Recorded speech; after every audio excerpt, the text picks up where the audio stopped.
Hola, alumnos y alumnas del quinto C. Vamos a continuar con este asunto de la derivada. Vamos a ver el tema 2, que es la derivada como una razón de cambio. Bueno, para ver esto vamos a partir de las suposiciones. Entonces, supongamos que y, ¿sí? Sencillamente, es una cantidad que depende de otra cantidad. La vamos a llamar x a esa cantidad. Por lo tanto, si y depende de x, entonces es una función que depende de x, a la cual vamos a escribir como y igual a f de x, ¿sí? Y entonces, si x cambia de x1 a x2, es decir, vamos a ir de un punto a otro punto, ¿sí? Tenemos aquí el eje x, pasamos de x1 a x2, ¿vale? Bien. Entonces vamos a tener algo que se llama cambio en x. Y lo vamos a representar de la siguiente manera.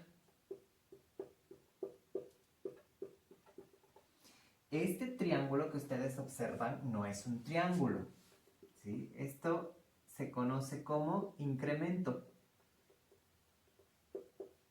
Y es una diferencia, ¿sí? Es la resta de dos cantidades. En este caso, la más grande a la más chica, ¿sí? Pero también se puede tomar de la más chica a la más grande.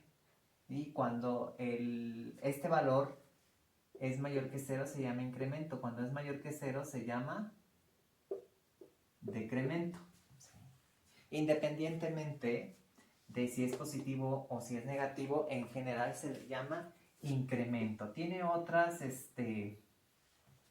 sinónimos, aparte de diferencia, variación,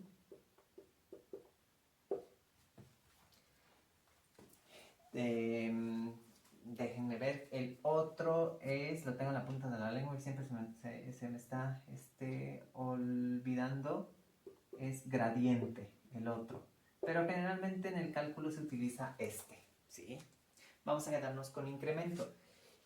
Y esta es una letra griega, no es un triángulo. Es la letra griega mayúscula y se llama delta. ¿Sí? De hecho se puede leer como delta x.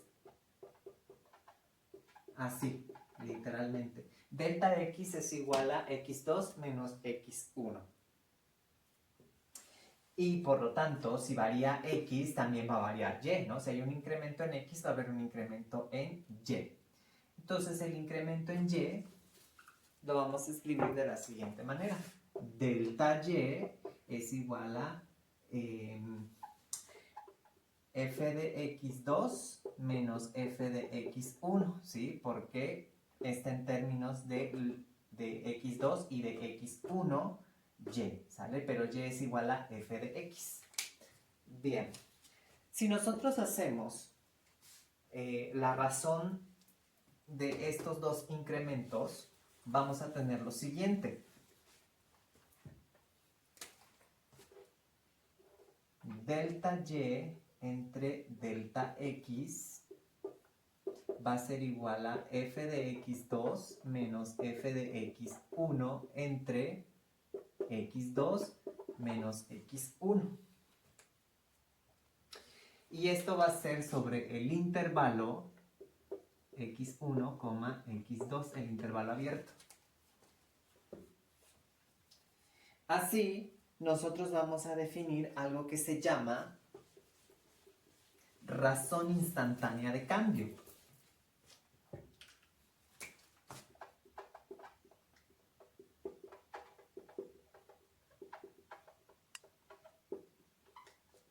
La razón instantánea de cambio, pues ustedes lo recuerdan, justamente este delta y entre delta x es lo más parecido al tema anterior que habíamos visto como la derivada, siendo el límite, ¿sale? La derivada es el límite cuando x1 tiende a x2 de ¿De quién? De f de x2 menos f de x1 entre x2 menos x1. O esto es lo mismo que el límite cuando delta x tiende a 0 de delta y entre delta x. ¿Ok? Por lo que f' de a es la razón, o lo que es la derivada, es la razón instantánea de cambio. Vamos a ver una imagen, una gráfica.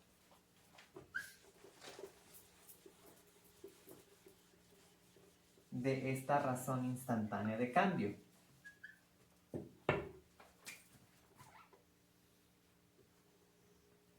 Aquí vamos a poner el eje X y aquí el eje Y.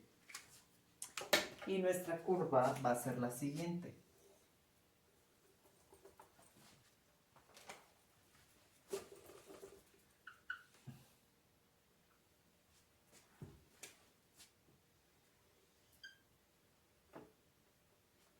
Vamos a ubicar un punto P. Aquí. El punto P. Y vamos a ubicar un punto Q. Acá. Recuerden que hay una recta que pasa y toca al punto P.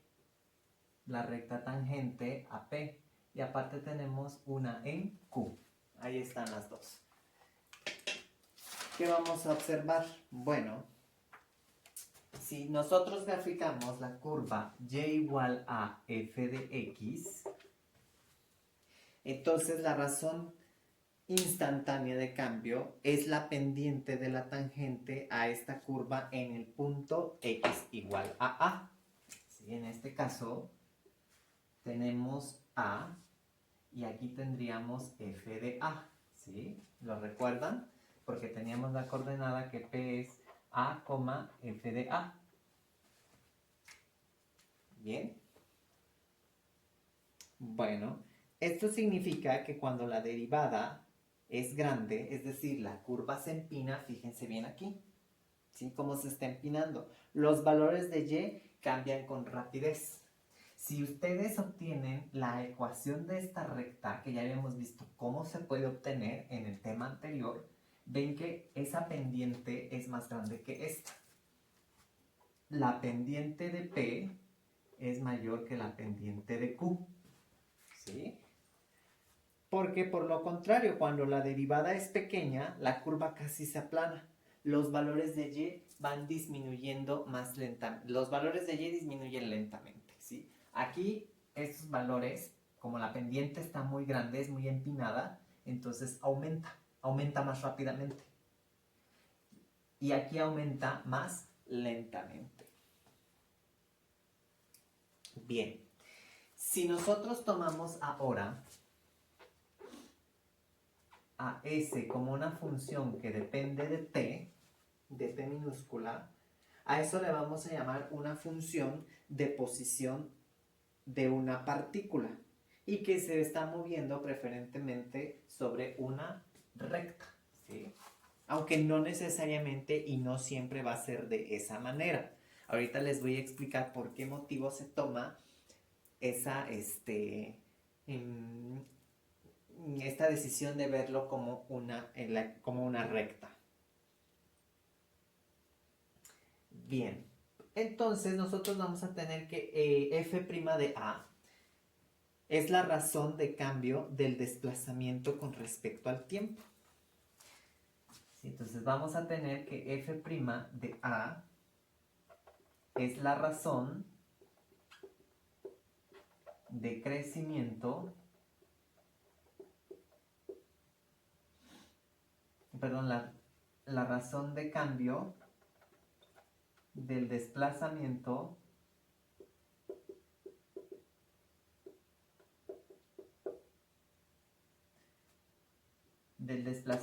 S minúscula con respecto al tiempo T minúscula. Bueno, a esto se le conoce como velocidad, ¿sí? Porque nosotros estaríamos teniendo una cosa como esta. Voy a borrar. Si nosotros hacemos variar la función S, que es f de t, en el tiempo, entonces vamos a tener lo siguiente.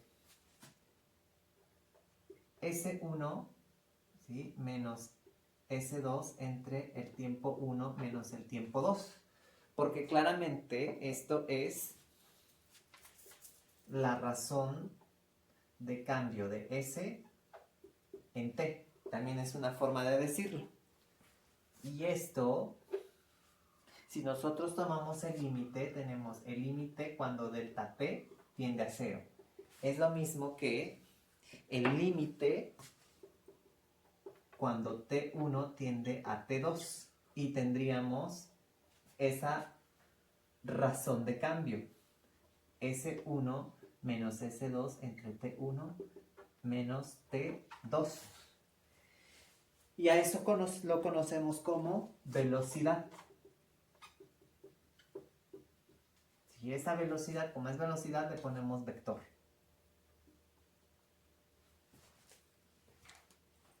Ahí se puede hacer.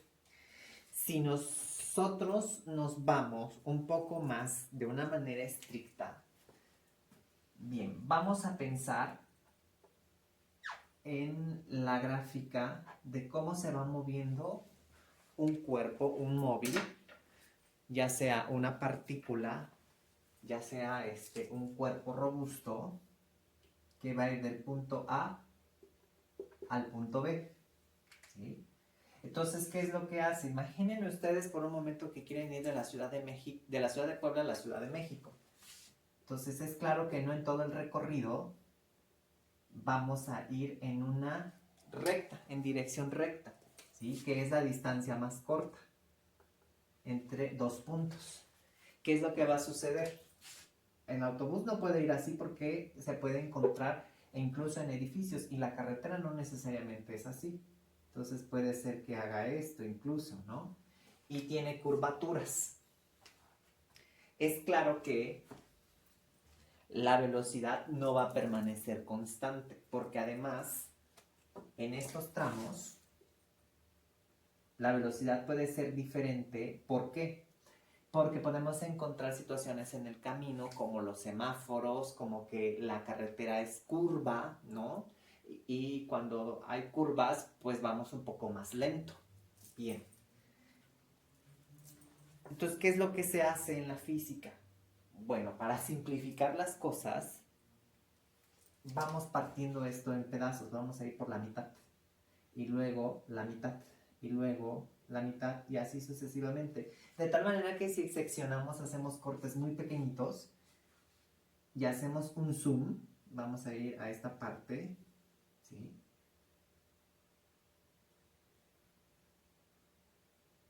¿Qué encontramos? Que entre este punto y este punto, si hacemos todavía un zoom más grande, vemos como una especie de recta. Nuestra curva se va aplanando, aplanando, aplanando, de tal manera que lo que nosotros observamos es algo recto, una recta. Si ustedes fueran tan pequeñitos como una hormiga y se subieran a una pelota grande, no se caen. ¿Por qué? Porque la superficie, ustedes son más pequeños que el cuerpo sobre el que se están desplazando, y entonces ven la superficie de manera plana, así como nosotros vemos la superficie plana en la Tierra porque somos más pequeños. Es lo mismo que está ocurriendo aquí. Para que se pueda estudiar el movimiento o la velocidad, entonces vamos a ir tomando velocidades. De este punto le vamos a poner A1' y esto B1', que no tiene nada que ver con la derivada. Y luego vamos construyendo más puntos, ¿sí? De tal manera que vamos juntando y vamos sumando la velocidad que hay aquí, aquí, aquí, aquí, aquí, y así sucesivamente sobre cada recta pequeñita que tenemos, infinitamente o ínfimamente pequeña, ¿sí?, que es casi cero. Bien, entonces a eso se le conoce como velocidad instantánea. Por ese motivo les mencionaba que es la función S, que es igual a f de t, es una función de la posición de una partícula que se mueve a lo largo de una recta, porque eso es lo que nos conviene para estudiar. Entonces, en realidad, la velocidad a la que nos mencionan y nos dicen velocidad es igual a desplazamiento entre tiempo, es lo mismo, no es nada más que la velocidad instantánea. Entonces, todo esto se conoce como velocidad instantánea. ¿Sí? Porque estamos yendo en un pequeño tramo en el tiempo. Entonces tendríamos que la velocidad instantánea es igual al límite cuando t1 tiende a t2 de s1 menos s2, vector entre t1 menos t2. Entonces esto es el desplazamiento. Recuerden que velocidad se define como desplazamiento, que no es lo mismo que distancia, ¿eh? Desplazamiento entre el tiempo. Y son variaciones. De ahí que esta parte de la derivada se conozca como razón de cambio, porque estamos viendo diferencias, ¿sale? Bien. O incrementos. Ahora, si nosotros le sacamos el valor absoluto a esta velocidad instantánea, entonces tendremos la rapidez. ¿Sí? Esto es la rapidez, que es el valor absoluto de la velocidad, o bien la rapidez es la magnitud de la velocidad. La velocidad nos da el sentido y la dirección. La magnitud no nos puede, la rapidez no nos puede dar magnitud y dirección. Esto debieron haberlo visto en física 1, y por ahí seguramente lo habrá hablado el maestro Heimdall, porque ustedes tomaron clases con Heimdall, las diferencias entre rapidez y velocidad. Esto tiene, además, sentido y dirección. Esto no. Esto solamente, por ejemplo, va a 120 kilómetros por hora. Solamente tiene el escalar. El escalar junto con la unidad de medición. Esto va a tener el sentido y la dirección. Por ejemplo, al norte. ¿Sí? Nos está dando el sentido y la dirección. Bien. Voy a pararle tantito allí porque ya me extendí un poquito, me emocioné un poquito con este asunto del tema de la velocidad y la introducción con la derivada como una razón de cambio, para que vean un ejemplo. Y luego vamos a hablar de la derivada como una función.